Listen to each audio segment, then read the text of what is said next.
साथियों नमस्कार।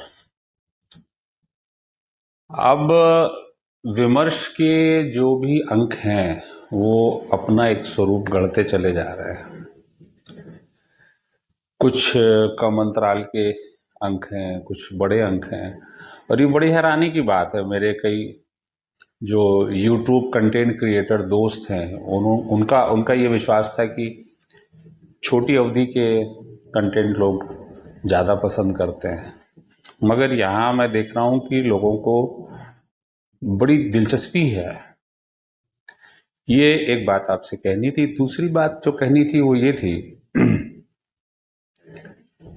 कि आपको विमर्श के हर अंक में कोई ना कोई एक बिल्कुल ऐसा तत्व उसमें जरूर मिलेगा जो पहले से आपने या तो नहीं सुना होगा या नहीं जाना होगा। उसमें एक फ्रेशनेस, आपको एक ताजगी मिलेगी। इसी तरह का एक प्रसंग आज आपसे किस्सा गोई यानी आमने सामने बताने के अंदाज में आपसे मैं शेयर कर रहा हूं। बोलचाल की भाषा में उसे हम मुकदमा कह सकते हैं। मुकदमा, अब एक राजवंश के राज दरबार में यदि कोई मसला आएगा तो उसे मुकदमा ही कहा जाएगा। मुकदमा इस बात पर हो रहा है कि ये अंदेशा हुआ है, ये किसी से कहीं से सूचना मिली है कि भीम जो हैं वो मारे गए हैं, और कुंती बहुत उलाहनापूर्ण तरीके से माँ पितामह भीष्म से, और पूरा राज दरबार सजा हुआ है, विदुर काका हैं, गवाक्ष से झांकती हुई राजवधुएं हैं, पूरा दरबार खचाखच भरा हुआ है, ब्राह्मण जन बैठे हुए हैं। धौम्य नाम का एक ब्राह्मण बैठा हुआ है जो दुर्योधन से बहुत नफरत करता है, और दुर्योधन सफेद रंग की दुशाला पहने वहां पर प्रवेश करते हैं और उस समय उन्हें कुछ पता नहीं है कि ये विषय क्या चल रहा है। कुंती महाराज भीष्म से कहती हैं कि क्या इस महान राजवंश में मुझे न्याय मिलेगा, या मुझे न्याय की आशा करनी चाहिए। इस तरह की वाक्यांशों से वो अपनी बात कहती हैं। बहुत देर तक तो भीष्म सुनते रहते हैं। फिर धृतराष्ट्र भी बैठे हुए हैं और सभी जो राजसभा में आवश्यक लोग हैं वो मौजूद हैं। तो हस्तक्षेप करते हैं भीष्म पितामह, कहते हैं कि आप इस तरह से इधर उधर की बातें ना करें। यदि हम न्याय करने बैठे हैं तो पहले तो विषय रखें। विषय क्या है, हम किस पर न्याय करने बैठे हैं, किस बात पर हमें निर्णय करना है, किस बात पर हमें किसी को दोषी या निर्दोष मानना है। महाराज कुंती अपने स्त्रियोचित पूरे स्वभाव का उद्वेग दिखाते हुए कहते हैं कि महाराज आपको तो पता ही है, पितामह आपको तो पता ही है, इन दोनों की दुश्मनी कुख्यात है पूरे हस्तिनापुर में। इन दोनों की से आशा है दुर्योधन, जिसे हम सुयोधन कहते हैं, और भीम की दुश्मनी कुख्यात है, और ये हमेशा ऐसी कुचालें चलता रहता है, कुचालें कुछ दुष्चक्र ऐसे रचता रहता है। और आज तो इसने हद ही कर दी। कहीं से एक अधजला शव प्राप्त हुआ है और मुझे लगता है कि वो भीम ही है। लगता क्या है, वो भीम ही है, और इसने उसे मार डाला। भीष्म पितामह प्रतिवाद करते हैं और कहते हैं कि आपको इस तरह से पहले से निर्णय पर नहीं जाना चाहिए। ये ठीक है कि वह एक प्रतिस्पर्धा रखता है, यह बात हम सभी को पता है, मगर उसका मतलब ये नहीं है कि वह उसे जान से मारना चाहता है। जब इस तरह से चीजें शांत होने लगती हैं तो वहां ब्राह्मणों, खासतौर से धौम्य नाम का जो ब्राह्मण है, वो खड़ा होकर प्रतिवाद करता है। बोले महाराज आप किसका पक्ष ले रहे हैं, ये निर्धनों को धन बांटने की बात करता है। इसके कारण सूत पुत्र, जो तत्कालीन वहां की वर्ण व्यवस्था या जाति व्यवस्था रही होगी, सूत पुत्र और शूद्र महल में प्रवेश करते रहते हैं, जिसके कारण महल अपवित्र होता रहता है। इस तरह से, और इसे स्मृतियों का और जो हमारी मान्य परंपराएं हैं उनका बिल्कुल भी बोध नहीं है। और मुझे लगता है कि ये ऐसे व्यक्ति का आप पक्ष लेने का प्रयास कर रहे हैं पितामह फिर कहते हैं, विप्रजन, आपको यहाँ पर उपदेश देने का ये अवसर ठीक नहीं है। ये राज दरबार है और हमारा राज दरबार है, कुरुकुल का राज दरबार है।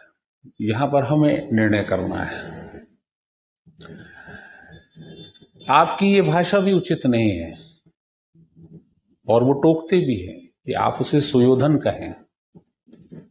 रही बात निर्धनों को धन लुटाने की या अन्य जातियों के लोगों के साथ वो करने की, तो भीष्म कहते हैं कि ये, इस बात पर मैं उसे डांट लगाऊंगा। एक राजपुरुष को या हस्तिनापुर के होने वाले संभावित राजकुमार को ऐसा करने से बचना चाहिए। मगर मूल विषय तो यह है कि भीम को किसने मारा। ये बात बहुत चलती है, बहुत आगे बढ़ती है। तभी धर्मराज युधिष्ठिर अपनी जगह से खड़े होते हैं। पूरे हॉल में, राज दरबार में सन्नाटा छा जाता है कि ये क्या कहने जा रहे हैं। लोग एक दूसरे की तरफ देखते हैं।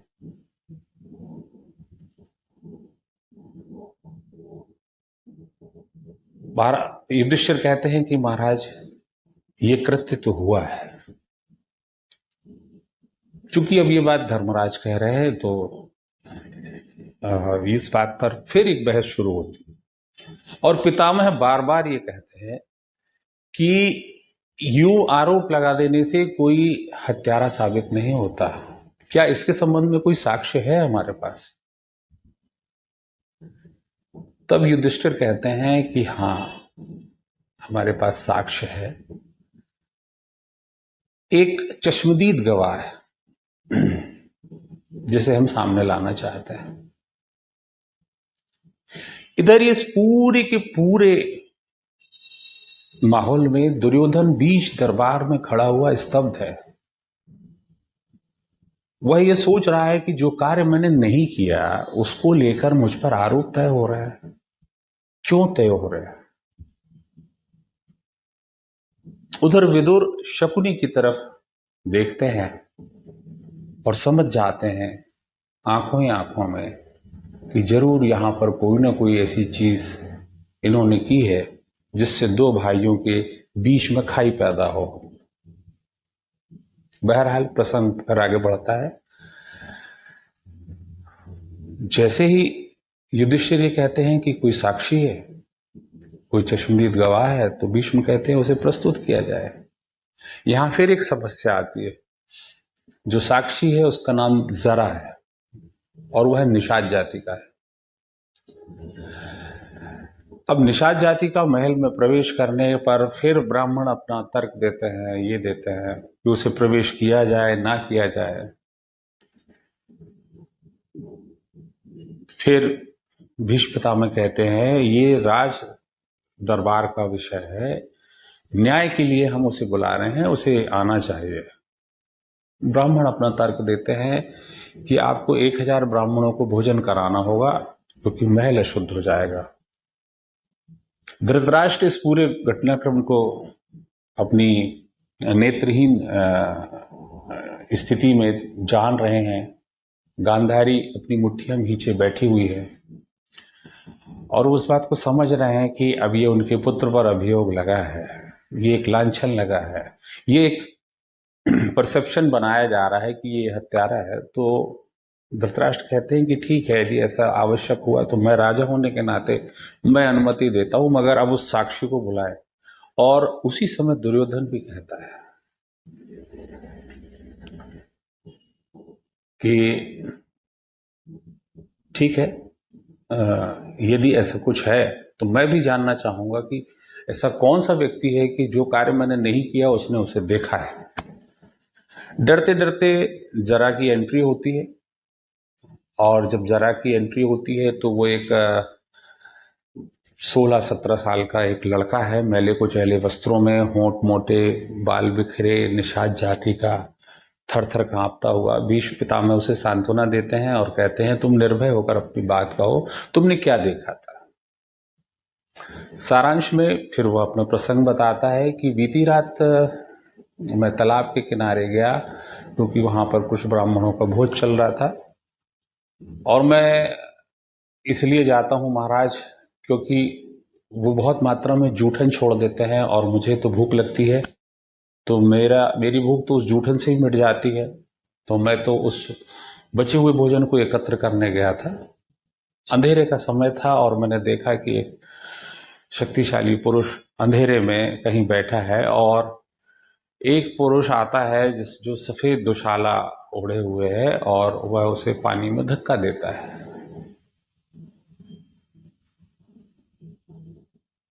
यह प्रसंग जानने के बाद युधिष्ठिर गर्व के साथ और प्रश्नवाचक चिन्ह के साथ देखने लगते हैं भीष्म पितामह की ओर। ऐसा प्रतीत होता है कि अब तो कोई स्थिति बची ही नहीं है, और दुर्योधन भी बड़ी सोच में पड़ जाता है, क्योंकि सफेद दुशाला उसने धारण की हुई है, मगर वो ये जानता है कि ये कृत्य उसने नहीं किया। तभी अचानक दरवाजे पर हलचल होती है, और ये क्या, भीम की एंट्री हो रही है, भीम का प्रवेश हो रहा है। सारे प्रश्न नीचे गिर गए।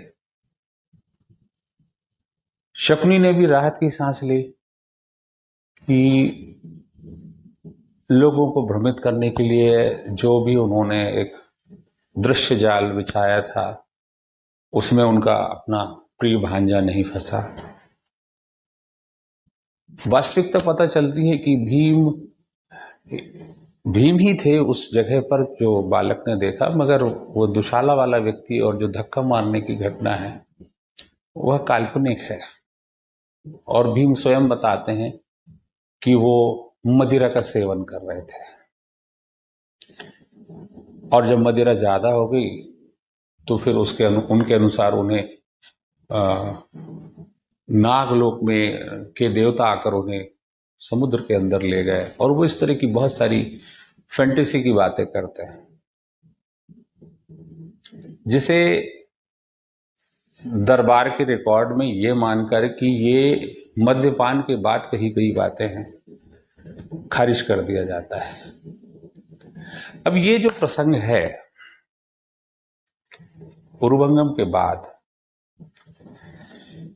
ये दुर्योधन के किरदार को, उसके चरित्र को एक अलग प्रकाश देता है। इससे लगा हुआ एक और प्रसंग बिल्कुल इसी मुकदमे के बाद, जो मुकदमा 2 के नाम से विमर्श के अगले अंक में आएगा, जिसमें हम उस कहानी की पड़ताल और पोस्टमार्टम करेंगे जिसे पूरे विश्व में प्रचारित किया गया है अर्जुन के संबंध में। वो जो तोते की आंख वाला है, चिड़िया की आंख वाला जो धनुर्धर वाला जो प्रसंग है, जिस पर भगवान श्री कृष्ण ने कहा था कि ये भारत का श्रेष्ठ धनुर्धर साबित होगा, क्योंकि इसे सिर्फ अपना लक्ष्य दिखाई देता है। उस प्रतियोगिता में दुर्योधन भी सम्मिलित हुआ था। अगले अंक में मैं आपको बताऊंगा कि उसी प्रतियोगिता में दुर्योधन ने क्या कहा था। नमस्कार।